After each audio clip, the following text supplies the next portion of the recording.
नमस्कार। आज आम जाना +3 fast semester mid term examination विषय रे जेटा केते मार्क रो हेई थाए एवं तार फुल मार्क केते आउ तार टाइमिंग केते आमे से विषय रे आज जानिबा। सब्जेक्ट रही हमर CCH ओडिया ऑनर्स पेपर 1। तो आमे जानिबा कि मिड टर्म एग्जामिनेशन विषय रे सेटा केते मार्क रो हेई थाए ना हमर 20 मार्क रो हेई थाए।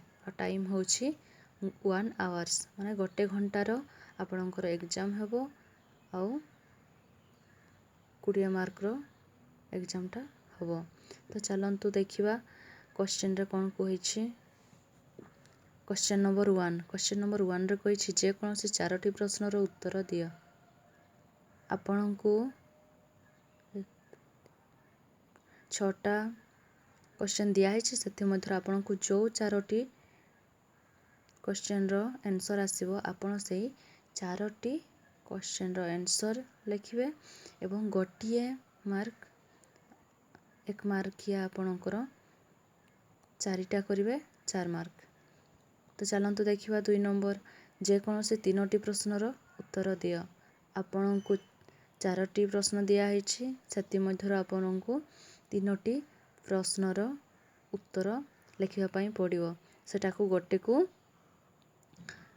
2 मार्क लेखाएं 2 3 6। 3 नंबरटारे देखंतु जे कोनोसी 2टी प्रश्न रो उत्तर दियो।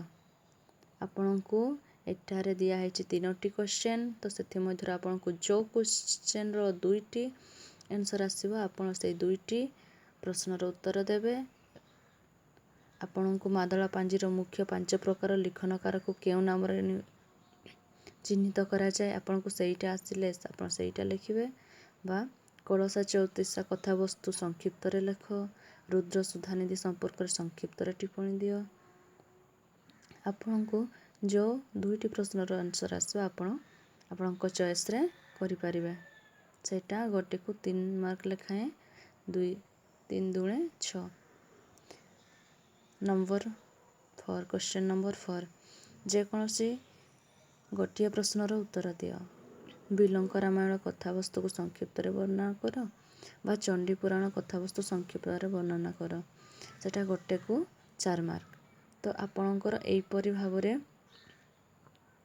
मिड टर्म एग्जामिनेशन रो सब मार्क दे थांती। शॉर्ट क्वेश्चन टाइप रो ही आसी थाए टिके लॉन्ग।